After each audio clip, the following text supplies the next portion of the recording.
mulai menghentikan ekspor berasnya pada 20 Juli 2023 kemarin. Nah, India sendiri menyumbang lebih dari 40% ekspor beras dunia, yaitu 56 juta ton pada tahun 2022. Larangan ini akan membuat India menyetop 80% berasnya untuk diekspor. Lalu, apa sih efeknya ke Indonesia? Hanya menimpa negara berkembang, bahkan negara maju pun ikut mengalami dampaknya. Sejumlah negara mengalami tingkat inflasi tinggi, bahkan ancaman resesi sudah di depan mata. Indonesia disebut sebagai tanah surga, namun ternyata tidak lepas dari ancaman krisis pangan global. Presiden Joko Widodo kembali mengingatkan soal ancaman krisis pangan di dunia. Sekarang ini sangat rawan. Kita tahu krisis pangan di mana-mana. 345 juta orang di dunia sekarang ini terancam kekurangan pangan dan kelaparan. Memberikan suatu catatan yang sangat kuat terkait dengan upaya yang telah dilakukan oleh Presiden Jokowi untuk membangun food estate, tetapi di prakteknya di dalam kebijakan itu ternyata disalahgunakan dan kemudian hutan-hutan malah justru ditebang habis dan food estate-nya tidak terbangun dengan baik. Itu merupakan bagian dari suatu kejahatan terhadap lingkungan. Ya, ancaman krisis pangan dunia bukan isapan jempol belaka. Bagaimana dengan Indonesia yang masih sangat besar mengandalkan dari impor. Hampir segala kebutuhan pokok ya. Impor dari luar negeri. Bagaimana dengan nasib Indonesia ke depan? Saya melihat bangsa ini agak lambat dalam menyadari bahwa ada seorang tokoh yang memang beliau ahlinya di bidang pertanian. Gelar beliau adalah magister pertanian juga, selain profesor dan dokter. Ya, tapi pertanyaan saya, kenapa beliau yang jelas-jelas bisa menyelamatkan salah satunya mengenai pangan Indonesia malah dipersekusi ya di negeri ini, mendapatkan perlakuan yang sangat tidak adil. Padahal kita tahu sendiri permasalahannya adalah, ya saya memandang itu bukan masalah substansial ya seperti masalah pangan, perekonomian, atau permasalahan-permasalahan substansial kenegaraan ini ya. Termasuk masalah substansi yaitu mengenai pendidikan di Indonesia ya. Tapi permasalahan yang bukan substansial itu ya katakanlah seperti membuat jarak dalam saf salat itu menjadi permasalahan dan menjadikan beliau sebagai tersangka ya dalam hal penistaan agama atau penodaan agama. Luar biasa ini guys. Meskipun kita tidak tahu ya fatwa MUI ini seperti apa ya, mengapa beliau dijerat sebagai penistaan agama. Rekomendasi fatwa MUI yang menurut kabar sudah diserahkan kepada Bareskrim. Well, tapi masyarakat sampai sekarang tidak tahu ya apa saja poin-poinnya yang menjadi penistaan agama itu. Ada sebuah informasi bahwa ketika dalam sebuah wawancara, ketika seorang wartawan datang berkunjung ke Al-Zaitun dan menanyakan ingin mengetahui kondisi mengenai gudang beras yang ada di Al-Zaitun, ketika seorang wartawan ini bertanya, mana gudang beras Al-Zaitun? Saya menjawab bahwa gudang beras di Al-Zaitun itu tidak ada. Seorang wartawan itu kaget, kenapa tidak ada? Karena di sini adanya istana beras, bukan gudang beras. Yang namanya gudang adalah tempat penyimpanan barang-barang yang tidak terpakai. Di sini dinamakan istana beras. Kenapa disebut istana beras? Karena menurut saya bahwa pangan itu harus dimuliakan. Nah, seperti itu makanya di Al-Zaitun itu disebut istana beras. Karena yang namanya pangan ini harus dimuliakan sebagai konsumsi manusia-manusia yang harus dimuliakan juga ya derajatnya. Nah itulah visi Al-Zaitun mengenai ketahanan pangan Indonesia ya. Dan itu sudah terbukti di Al-Zaitun, selalu swasembada ya di Al-Zaitun itu, sehingga pernah Al-Zaitun memberi bantuan 1000 ton gabah terhadap program Sergap, itu serapan gabah petani Mahat Az-Zaitun. Ini merupakan sejarah pesantren yang bisa memberikan bantuan sebanyak 1.000 ton ya kepada program serapan gabah petani itu ya. Luar biasa ini sejarah.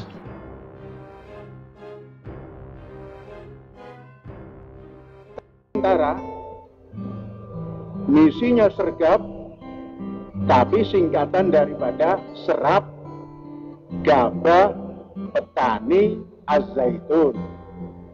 Jadi kalau wartawan ini ada dan ingin dibaca oleh khalayak ramai, tulis besar-besar.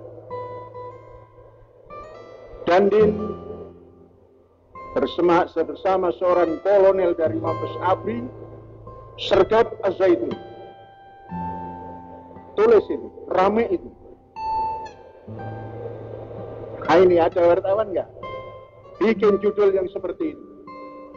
Pasti laku. Kenapa? Dandim dan seorang kolonel sergap Az-Zaitun. Nah baru terjemahkan. Pelan-pelan terjemahkannya. Orang akan membaca, oh Zaitun yang mencarikan ongkos. Tepuk tangan.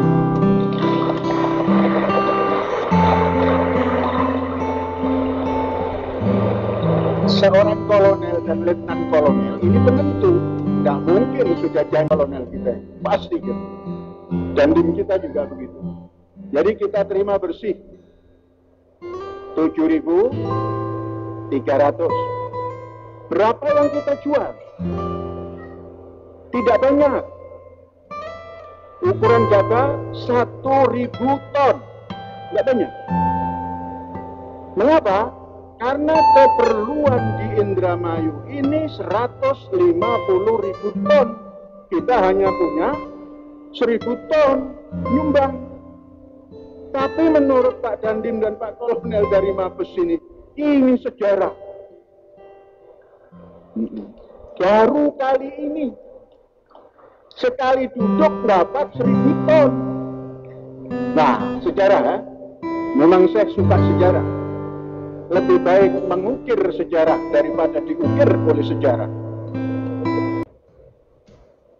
ABRI Jakarta.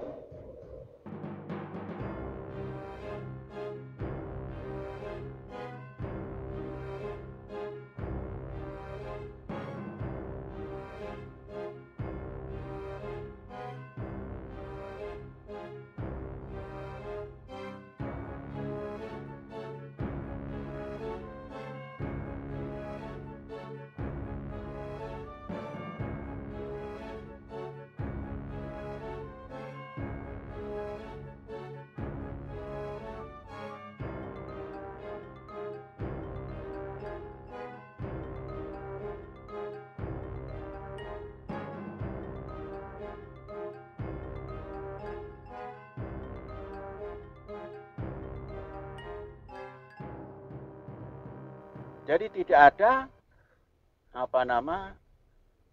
kerugian dalam pertanian, itu menguntungkan semua itu. Bila jeli.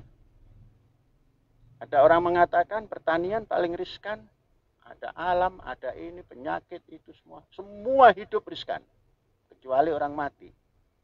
Tidak punya risiko apa-apa, kecuali kalau keluarganya menyimpannya di tempat banjir, ya kebanjiran. Tempat tinggi ya aman. Jadi menguntungkan. Dan menurut saya emas hijau inilah yang akan bisa mengentaskan hutang negara. Emas hijau inilah yang akan bisa mengentaskan hutang negara. Coba bayangkan saja. Bayangkan dari 1 hektar saja sedikit. Kita punya tanah sawah di Indonesia ini yang favorable untuk bertani beras. Sekarang kayu seperti ini, insya Allah kita akan berpikir atau memikirkan masa depan Indonesia dari ide besar. Gagasan Syekh Az-Zaitun mengajak kita untuk bagaimana mempersiapkan lahan pertanian percontohan menyongsong ketahanan pangan Indonesia masa depan.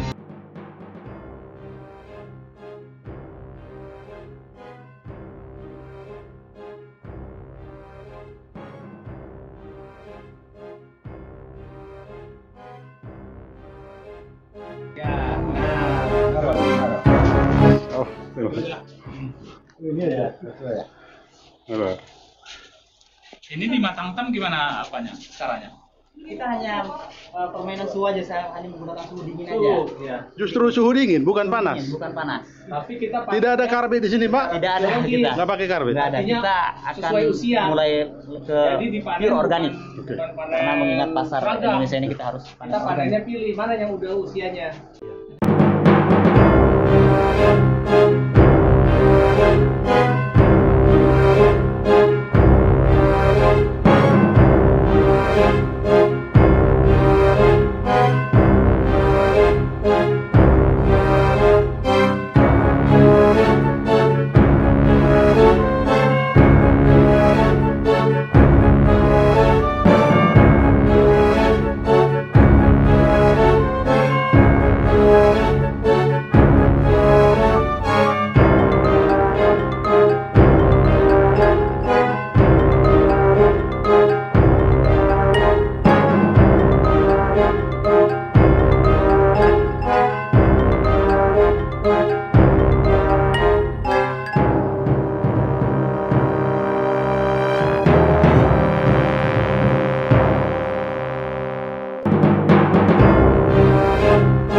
Melihat fakta-fakta kemajuan pertanian di Al-Zaitun, ya saya sendiri termasuk optimis bahwa Syekh Panji Gumilang yang seorang magister pertanian ini mampu membawa ketahanan pangan Indonesia ini semakin kuat ini ya.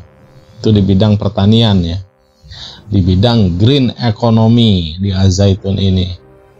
Ini bahkan beliau Syekh Panji Gumilang optimis bahwa program green economy ini mampu membayar hutang Indonesia, bisa melunasi hutang Indonesia ini. Luar biasa visi misi Syekh Panji Gumilang ya. Ya, saya sangat menyadari bahwa Pondok Pesantren Al-Zaitun ini menjadi sebuah contoh kemajuan. Salah satunya di bidang pertanian ya, green economy. Bahwa Al-Zaitun mampu menjadi pelopor atau menjadi contoh bagi pondok pesantren yang lainnya ya. Kita semakin disadari bahwa sudah seharusnya pondok pesantren itu bukan hanya sekedar mengacu pada hafalan ya, hafalan-hafalan, tapi juga harus mampu memang di bidang praktek ya. Praktek yang jelas dengan program-program yang jelas sehingga benar-benar bisa mewujudkan keberhasilan-keberhasilan. Salah satu contohnya yaitu di bidang pertanian ya, yang sudah dicontohkan di Al-Zaitun melalui program green economy-nya.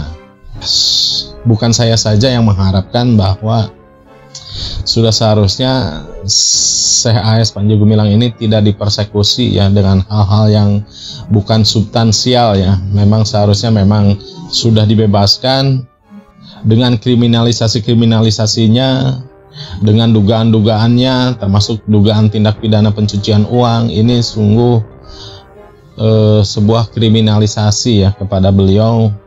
Sudah seharusnya beliau ini dibebaskan dan kembali ke Al-Zaitun untuk melanjutkan program-program yang sudah pasti akan membawa bangsa Indonesia ini menuju menjadi bangsa yang maju dan sejahtera ini.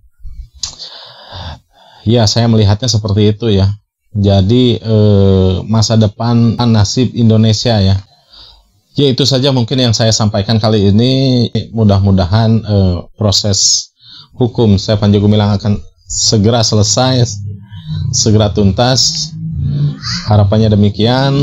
Kita doakan saja semoga beliau sehat-sehat selalu. Dan bagi kalian mungkin yang punya pendapat lain atau komentar-komentar lain, silahkan saja komentar di bawah ya.